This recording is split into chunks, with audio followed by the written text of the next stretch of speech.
All right, so the first thing you need is the video player called MPV. So why should you use MPV in the first place? Well, not only does it allow me to make scripts like this, but MPV can really handle any file. But the reason I started using it is back in the day, I was using VLC, which most people use, I think, and can handle most video files. But I was watching something in 4K, and VLC was lagging with the playback. But then I tried that 4K file with MPV, and it was totally lag-free. So that's why I started using MPV, and it just so happened that you could make epic scripts for it like this one. This is a very fast video player, and it can seek really quickly, and it's simple, it's minimal, there's no bunch of bullshit. I like this a lot more than VLC personally, but anyways, also you need to have FFmpeg in your path. If you don't have that in your path, you can figure out how to do it on Google, or if you beg in the comments, maybe I'll make a video about it. So let's say we're watching a show or something, and we want to cut the video as we're watching it. We don't want to load up a whole video editor or whatever to edit our video and make some cuts. Well, we can do that directly within MPV using my script, okay? So I'll show you how to install it after I show you how to use it, okay? Because you want to see if it's good or not first, right? Anyways, so all you have to do is open your video file. So I'm going to double click that, and then let's say so that's me grabbing my double chin. And so let's say I want to cut starting at this part. I press C, okay? And you can see that we're getting, come on, show me the money. You can see that it started a cut, okay? So if we go to the right a bit, and then let's say I want to end the cut here, I'll just press C again. And you can see that it created a folder called cuts. And if we go in here, that it made our file, and it says cut, or it says copy from 7.12 seconds to 9.62 seconds, whatever. Now if we open this and play it, you can see that was like a 2-second video. That's how fast we made the cut. It also made a cut list, and I'll explain this in a second. Let's make a couple more cuts, okay? So let's cut right here. And then let's cut right here till the end. Okay? If we go into cuts now, you can see there's 3 videos. Let's play them. Yeah, I look very bad. Great. Great, yeah, these cuts are great. Okay? So we just cut that video so fast. We didn't need a video editor. We were in the video player we were already going to use anyway, because MPV is awesome, and you should be using it in the first place, in my opinion, because it's also cross-platform. I can use it on Linux, Mac OS, and Windows. But anyways, the thing with that cut is that it is lossless, so it retains 100% of the original video quality. It's pretty much instantaneous. You can see how fast it generated the cut. The only drawback of using that cut style with the C hotkey there is that it is not exact. We can see here, I have these 6 different cut styles that I will go over, but the C cut style is not exact. It copies the input stream, but it rounds to the nearest keyframes, okay? So if you don't know too much about video encoding and shit, it doesn't matter. Just know that that cut is instantaneous and lossless, except it's not exact. If you're not going to get frame perfect cuts.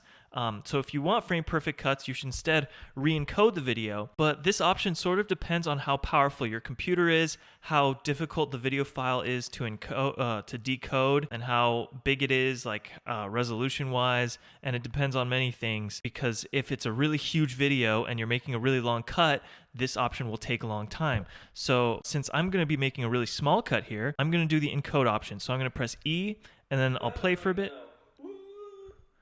And then press E again, and we can go in here, and you see that there's this encode video now. If I open this one and play, you can see that it was exactly what I just watched. Now, it's not frame perfect. It might be 1 frame off. So if you really want frame perfect video cutting, you should do that in a video editor. But this is as good as it's going to get, and it's already really good. So you can do that option. But like I said, if the video is really big or something, it's going to take a long time to do that re-encoding. So what you might want to do instead is just generate this cut list. So what is this cut list? Well, it's just a file format that I came up with. It's just a text file, but basically all it is the name of a file, then a colon, and then the start time, space, end time. The reason I made this is in case you ever lose your source files for something, or you delete them for storage or whatever reasons, as long as you can obtain that original source footage again, you still have exactly where you cut the video. And so this takes up virtually no storage at all, and you can just put this on your Google Drive or whatever, name it something else, and then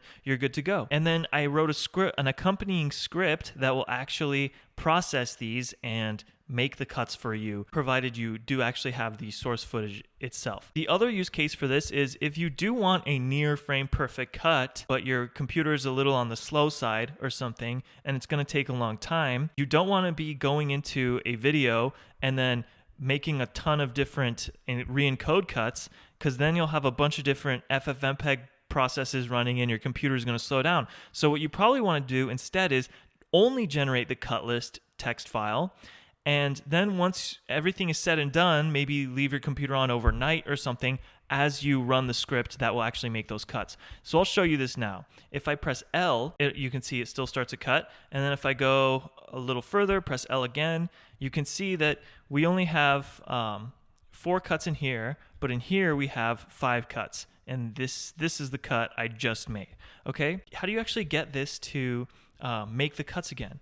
Well, let's say I delete this. Now we can just run make cuts, and it will create this makecuts.sh file, and we can see that it just runs FFmpeg for each cut in the cut list. So this cut list is designed to be human readable, and then when we run the make cuts script on it that I wrote here, it just generates a new file that can be ran by bash. So you're meant to look at this file and make sure everything looks okay to you, or maybe delete some of the cuts you don't want. Like maybe you don't want to tamper with your cut list file, because remember it's meant as a backup, but you don't want some of the cuts or something. You can just delete them here and then run /makecuts.sh, but you have to get permissions first. So you have to do chmod +x /makecuts and then run makecuts.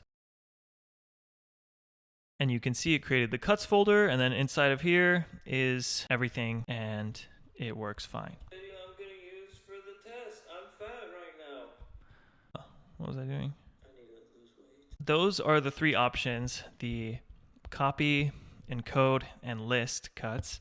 Hopefully those all make sense to you. There's also a global directory option, which is by default on the desktop folder. So you can see here I've provided a global directory which you can cut to, and you can edit this if you want in the script to some other place. And just if you don't want the cuts to go to the same folder as the video file, what you can do instead is end the command with capital C, E, or L. And honestly, the C, E, and L commands, on the first cut, it doesn't matter which one you press. The last cut is what matters. So if I press E right now, you can see it started at time 0, but that just begins a cut. It doesn't matter if I pressed E, L, or C. Now if I press capital C, we can open this here, and you can see that it made a cut here, and it put it in this global directory instead, and it also made the cut list. If you don't want the cut list to be generated, I've also provided this generate list on cut boolean, and you can just change this to false if you don't want to generate the cut list when you're making a cut, but that will still generate the cut list when you use the L command. So if I press capital L there now, you can see it goes to our global directory instead of this local one here. If I use capital E, you can see that that goes here as well. So the capital letters will go to the global directory, and then the lowercase letters will go relative to the input file. Speaking back on when I was talking about how a copy cut will not be exact, that FFmpeg will have to round to the nearest keyframes. Those keyframes aren't always a fixed interval across, okay? It's not always like every 20 frames there's a keyframe. Sometimes there can be a pretty big gap. So maybe you'll make a cut and then the actual cut will be like several seconds before the timestamp. Now, if you don't want that, you will have to re-encode the video. When you do re-encode the video, you can choose various options. Now, this option is more or less the quality, and this option is more or less the speed at which it will be re-encoded. So faster encoding will either result in a larger file or slightly worse quality, while this CRF, the lower this is, the higher quality it is, but it will be a larger file size. And these aren't like super discrete. These can all affect multiple things. Like this isn't only speed and this isn't only quality. These will all affect multiple variables in my experience at least. So 18 is generally accepted as perceptually lossless or close enough. I just use 16, and for these purposes, I use super fast, but you can just leave it on medium or something, depending on how good your computer is, how big or small you want the file to be. Okay, so let's say you're happy with these and you want to put them into one video file. In order to do that, you have to make a text file that follows this format. You write file, and then in apostrophes, you write the name of the video. And this goes in order and concatenates them. And then you run this FFmpeg command, and instead of passing it a video, you pass it the text file. Here, we just named this text file concat.txt. But I don't actually expect you to type this out. There are multiple ways you can do this. I'll show you the bash way first. So instead of cut/asterisks, I'll just do for file in asterisk, which just expands to every file, do echo file, and then echo the file name into concat.txt, done. Okay, so now if we view this, you can see that it generated this for us. But if you use Vim, I honestly like using Vim for this more, so I'll just do ls into Vim.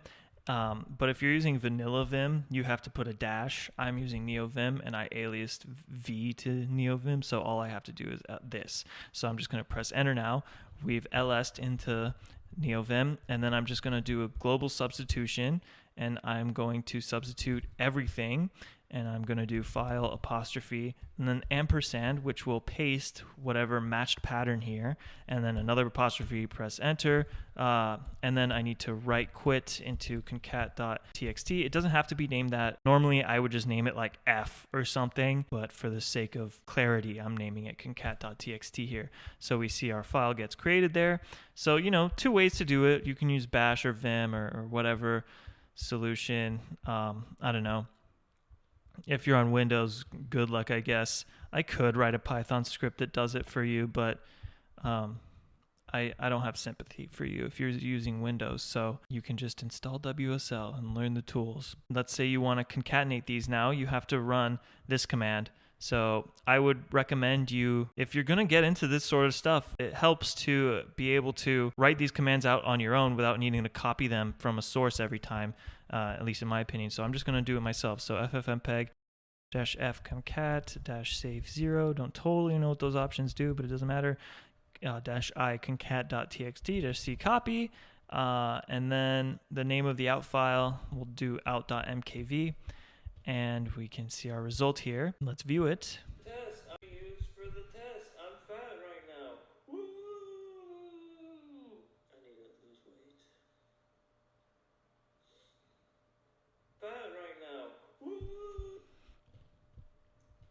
Yeah, that worked. That was 5 cuts. It worked fine. So that's how you do that. Just a note, if you use multiple different videos with different frame rates and stuff, different encodings, the concatenated file isn't always going to be correct. So I would only really do the concat thing if you're working with similar files or the same file. Just keep that in mind. The other thing is some recommendations. You can configure MPV. You can configure all the hotkeys in MPV. And what I've done is I've made right and left arrows to seek 0.5 exactly. And the reason I did this is because normally, again, we have this problem with keyframes and decoding where it's very quick to seek to a keyframe, but it is not quick to decode a specific frame that is not a keyframe. Just know that seeking to an exact frame is actually kind of time consuming sometimes, depending on the encoding of the video. So by default, MPV doesn't have these exacts here. It just seeks like 1 second left and 1 second right, but then it'll go to the nearest keyframe at that 1 second. But if I'm editing something like this, and I only want to move like a little bit back, like I see something I want to cut, and then I move a little bit back there, I don't want to go a whole like few seconds. And again, it depends on the encoding. So here, jumping one keyframe, this keyframe is 2 seconds apart. But if I want to go exactly, I can do that. But if you're watching like a 4K video file with keyframes that are super far apart, doing an exact seek like that is going to be pretty time consuming. Also, with period and comma, you can go frame by frame. And if you hold period down, it'll play the video. If you hold comma down, it'll play the video in reverse. But again, because of the aforementioned problems, this is not fast. What you can do is make a proxy video, which I'll tell you about in a second. But anyways, I just have these options kind of optimized to video editing with MPV, and you can also change the key repeat, delay, and rate. So you can change those if you want. If you want to create a proxy, you can use this command, and this will play backwards very quickly, and then you can make your cuts with the L key, with the L hotkey with my script, and then just switch out the file name in the cut list from the proxy to the actual source file name, and then make the cuts that way. And so that way, if you really want to like edit a 4K file super quickly or something, all you have to do is make a really quick proxy and then apply those cuts to the source file instead.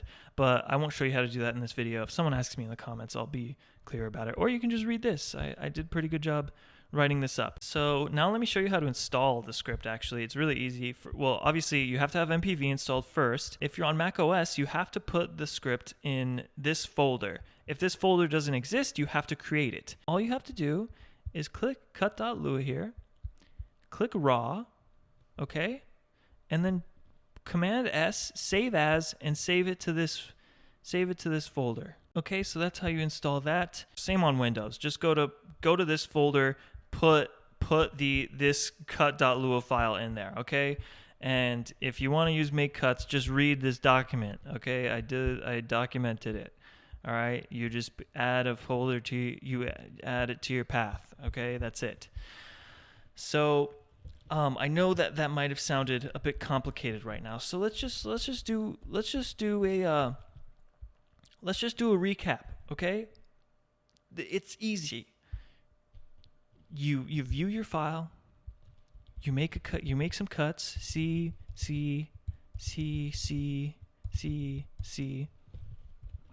You got your cuts, okay? Go into it. I'm gonna ls into vim, and I'm gonna do %s this shit, and then I'm gonna save to concat.txt, and I'm gonna go ffmpeg-f concat-safe 0-i concat.txt-c copy out.mkv, enter, and we have our cut video here. The video I'm going to use for the test. I'm fat. Boom. It was so fast to do that compared to loading all this shit up into a video editor. And here we have our cut list.txt, and in case we delete something, we have a backup. So that's how you use my new script. You can use it. You're welcome to use it, and enjoy. Bye bye.